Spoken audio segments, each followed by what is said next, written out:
ঠিক কিনা বলেন? বাংলাদেশের সব মানুষের নাম বদলাতে পারে, বইয়ের পাতায় স্বাধীনতা সংগ্রাম বদলাতে পারে, বঙ্গোপসাগরের সব পানি যেতে পারে শুকিয়েও, গোটা রাজধানী গিলে নিতে পারে বুড়িগঙ্গার ঢেউ, সুন্দরবন কেটে হতে পারে ইটের ভাটার লাকড়ি, শিল্পপতিরা দেউলিয়া হয়ে খুঁজতে পারেন চাকরি, চোর গুন্ডারা পেয়ে যেতে পারে মন্ত্রীর মর্যাদা, আইনের ফাঁকে কালো টাকা সব হয়ে যেতে পারে সাদা।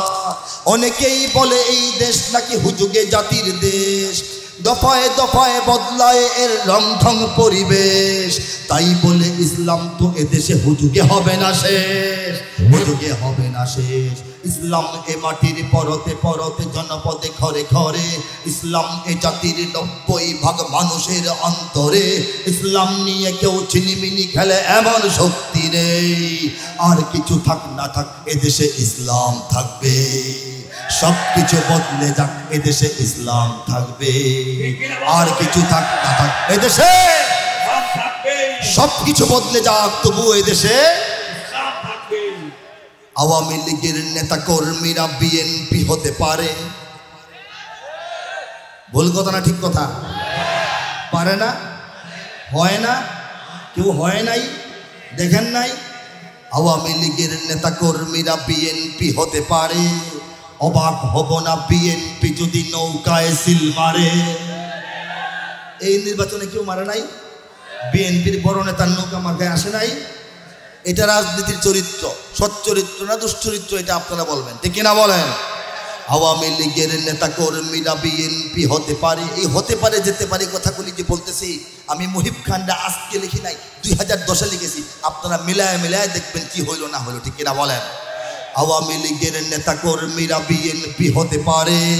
অবাক হব না বিএনপি যদি নৌকায় সিল মারে। রাজপথ থেকে মুছে যেতে পারে গণতন্ত্রের দাবি, শোষকের হাতে চলে যেতে পারে ক্ষমতার তালা চাবি, স্বার্থের হাত নাড়তেও পারে আইনের কলকাঠি। আবার রক্তে লাল হতে পারে আমার দেশের মাটি। ক্লাইভের সাথে হতে পারে ফের মির্জাফরের সন্ধি। বিদ্রোহী কবি হতে পারে ফের লৌহ কপাটে বন্দি। এই বীরদের মাটি, বীরদের ঘাটি, শহীদের বাংলায়, এই বীরতি শহীদের বাংলায় জনতার ভোটে কিবা ইসলাম ভুলে যায়। ইসলাম এ মাটির পরতে পরতে জনপদে ঘরে ঘরে, ইসলাম এ জাতির 90% মানুষের অন্তরে। ইসলাম নিয়ে কেউ ছিনিমিনি খেলে এমন শক্তি নেই। আর কিছু থাক না থাক এদেশে সব কিছু বদলে যাক এদেশে। হে সূর্য উদিত হওয়ার সময় অত্যন্ত নিকটবর্তী হয়ে গেছে ইনশাআল্লাহ। জাস্ট ওয়েট অ্যান্ড সি, শুধু এই অপেক্ষা করুন আর পর্যবেক্ষণ করতে থাকুন। দেশ কোন দিকে যায়, দুনিয়া কোন দিকে যায়, রাজনীতি কোন দিকে যায়, ভূ রাজনৈতিক পরিস্থিতি কোন দিকে যায়, আন্তর্জাতিক সিচুয়েশন কোন দিকে যায়, পারমাণবিক শক্তিধর রাষ্ট্রগুলির অবস্থা কোন দিকে যায়, খালি দেখতে থাকেন আর অপেক্ষায় থাকেন। আল্লাহ যদি হায়াতে বাঁচায় রাখেন, খুব দূরে নয়, আমাদের জীবদ্দশায় এই 2050 আর 25-26টা বছর খালি অপেক্ষা করেন, দেখেন পৃথিবীতে কি পরিবর্তনটা ঘটে যায়। ঠিক কিনা? ঠিক কিনা? আমরা তৈরি আছি কিনা? আমরা তৈরি আছি কিনা? লিল্লাহি তাকবীর, লিল্লাহি তাকবীর। যাক, মাশাআল্লাহ, মাশাআল্লাহ, মাশাআল্লাহ, আলহামদুলিল্লাহ। সাধারণত যে মাহফিলে আমি যাই, মাহফিল কর্তৃপক্ষ চেষ্টা করে আমাকে শেষে দেওয়ার। আমি বলি আগে দেন, ওনারা বলে হুজুর আপনাকে শেষ করতে হবে। আজকের মাহফিলে আসার পরে টাইম আমি বুঝি না কি জন্যে, ওনারা ভালো মনে করেছেন। কিন্তু অনেক লোক আছেন যারা পোস্টারে তো আর সময় উল্লেখ নাই কার কখন বয়ান আছে, আমার নামের পরে কি লেখা বয়ান বাদ এসা। অনেক লোক 10টার পরে আমার বয়ান শোনার জন্য আসবেই। তারা ভাবতেছে মহিব খানের দাওয়াত যেহেতু আছে উনি তো শেষ করে, আমরা আস্তে ধীরে চা পানি খায়া নামাজটা পড়ে যাই। অনেক ইমাম খতিবরা আসবেন যারা আমার বয়ান শুনতে চান, তারা এসে দেখবেন যে আমার বয়ান হয়ে গেছে, আমি চলে গেছি। এই ঘটনাটা আজকের মাহফিলে ঘটবে, কিছু করার নাই, ঠিক না? এই মঞ্চ অর্ধেক ভরা থাকার কথা না, মঞ্চ আপনি জায়গা দিতে পারার কথা না, এখানে আশপাশের গ্রাম পর্যন্ত ভরে যাওয়ার কথা। কিন্তু সময়টা হয়ে গেছে আগে পরে, আমার জন্য আরাম হয়েছে, আমি গিয়ে ঘুমাবো, পরদিন আবার সফর আছে। কিন্তু আমি বুঝি নাই কি হিসাবে আমাকে আপনারা একদম এসার পরেই রাখলেন। এটা আমার বোধগম্য না, কোথাও এটা এই কাজটা করে না। যাই হোক, তবে যারাই আসছেন কথাগুলি শুনি আমরা অন্যের কাছে পৌঁছাবো ইনশাল্লাহ, ঠিক আছে না? ইনশাল্লাহ অন্যের কাছে। টাইমের গরমিল হয়ে গেলে শ্রোতারা একটা মানে বোকা হয়ে যায়। আসলাম ওনাকে দেখার জন্য, উনি নাকি আগেই চলে গেছে বয়ান করে। কারণ ঢাকা সহ বাংলাদেশে কোথাও তো আমাকে আসার পরে বয়ানে দেয় না, ঠিক কিনা বলেন? যাদের অভিজ্ঞতা আছে, আজকে যেহেতু আগে বয়ান করতেছি, অনেক ব্যক্তি পরে এসে আমাকে পাবে না, ঘটনাটা ঘটবে, কিছু করার নাই। যাক মাশাআল্লাহ, আলহামদুলিল্লাহ, আল্লাহ পাক সবাইকে কবুল করুন, মেহনতকে কবুল করুন। যে কথা বলছিলাম, হে বাংলাদেশের মানুষ, আমি বলতে চাই একটু চিন্তা করে দেখেন, আত্মপরিচয় বুঝতে হবে।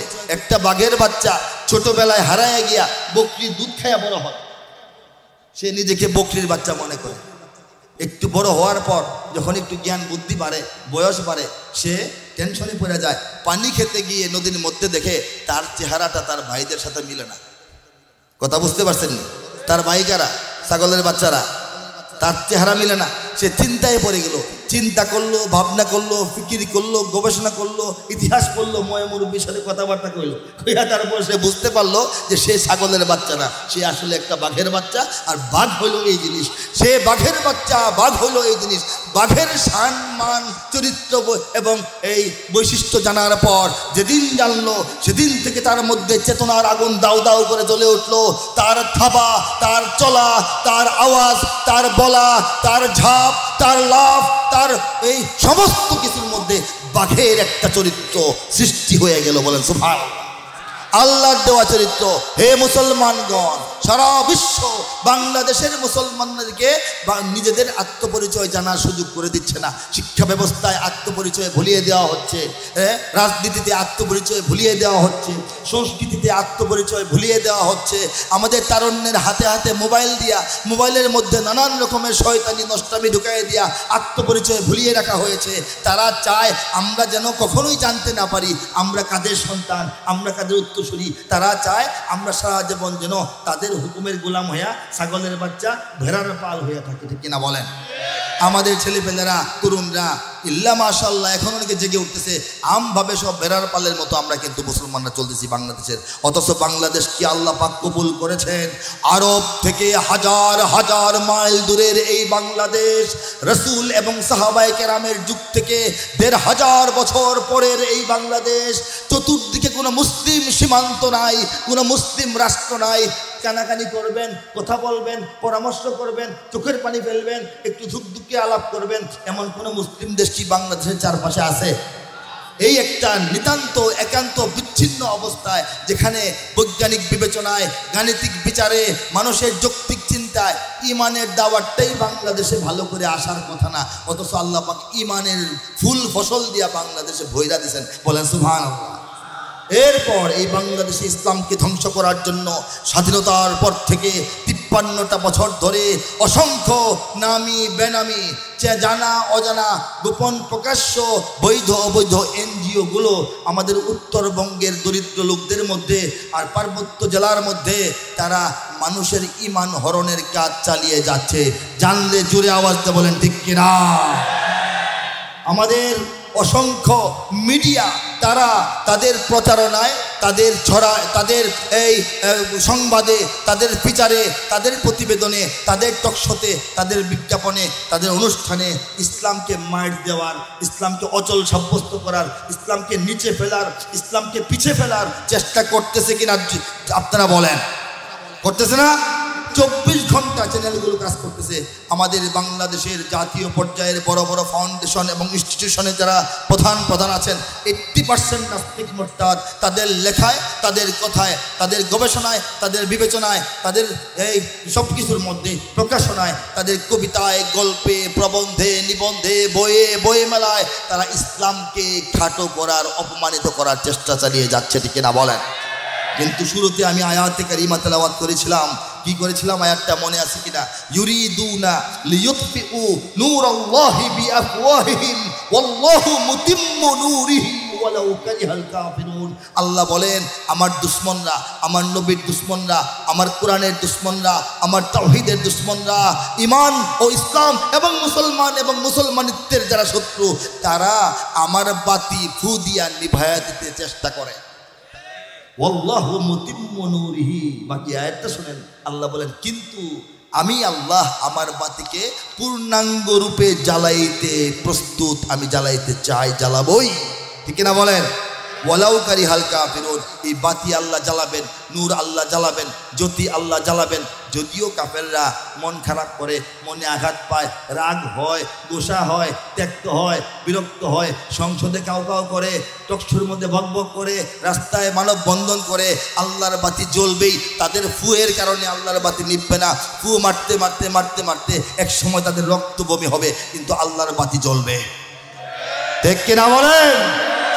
বাংলাদেশের সব মানুষের নাম বদলাতে পারে, বইয়ের পাতায় স্বাধীনতা সংগ্রাম বদলাতে পারে, বঙ্গোপসাগরের সব পানি যেতে পারে শুকিয়েও, গোটা রাজধানী গিলে নিতে পারে বুড়িগঙ্গার ঢেউ, সুন্দরবন কেটে হতে পারে ইটের ভাটার লাকড়ি, শিল্পপতিরা দেউলিয়া হয়ে খুঁজতে পারেন চাকরি, চোর গুন্ডারা পেয়ে যেতে পারে মন্ত্রীর মর্যাদা, আইনের ফাঁকে কালো টাকা সব হয়ে যেতে পারে সাদা। অনেকেই বলে এই দেশ নাকি হুজুগে জাতির দেশ, দফায় দফায় বদলায় এর রংঢং পরিবেশ। তাই বলে ইসলাম তো এদেশে হুজুগে হবে না শেষ, হুজুগে হবে না শেষ। ইসলাম এ মাটির পরতে পরতে জনপদে ঘরে ঘরে, ইসলাম এ জাতির 90% মানুষের অন্তরে। ইসলাম নিয়ে কেউ ছিনিমিনি খেলে এমন শক্তি নেই। আর কিছু থাক না থাক এদেশে ইসলাম থাকবে, সব কিছু বদলে যাক এদেশে ইসলাম থাকবে। আর কিছু থাক না থাক এদেশে, সব কিছু বদলে যাক তবু এদেশে আওয়ামী লীগের নেতা কর্মীরা বিএনপি হতে পারে। ভুল কথা না ঠিক কথা? পারে না, হয় না, কেউ হয় নাই, দেখেন নাই? আওয়ামী লীগের নেতা কর্মীরা বিএনপি হতে পারে। অবাক হব না বিএনপি যদি নৌকায় সিল মারে। এই নির্বাচনে কেউ মারে নাই, বিএনপির বড় নেতার নৌকা মার্কায় আসে নাই। এটা রাজনীতির চরিত্র, সচ্চরিত্র না দুশ্চরিত্র, এটা আপনারা বলবেন, ঠিক কিনা বলেন? আওয়ামী লীগের নেতা কর্মীরা বিএনপি হতে পারে। এই হতে পারে যেতে পারে কথাগুলি যে বলতেছি আমি মুহিব খানরা আজকে লিখি নাই, 2010-এ লিখেছি। আপনারা মিলায় মিলায় দেখবেন কি হইল না হইল, ঠিক কিনা বলেন? আওয়ামী লীগের নেতা কর্মীরা বিএনপি হতে পারে। অবাক হব না বিএনপি যদি নৌকায় সিল মারে। রাজপথ থেকে মুছে যেতে পারে গণতন্ত্রের দাবি, শোষকের হাতে চলে যেতে পারে ক্ষমতার তালা চাবি, স্বার্থের হাত নাড়তেও পারে আইনের কলকাঠি। আবার রক্তে লাল হতে পারে আমার দেশের মাটি। ক্লাইভের সাথে হতে পারে ফের মির্জাফরের সন্ধি। বিদ্রোহী কবি হতে পারে ফের লৌহ কপাটে বন্দি। এই বীরদের মাটি, বীরদের ঘাঁটি, শহীদের বাংলায় এই বীর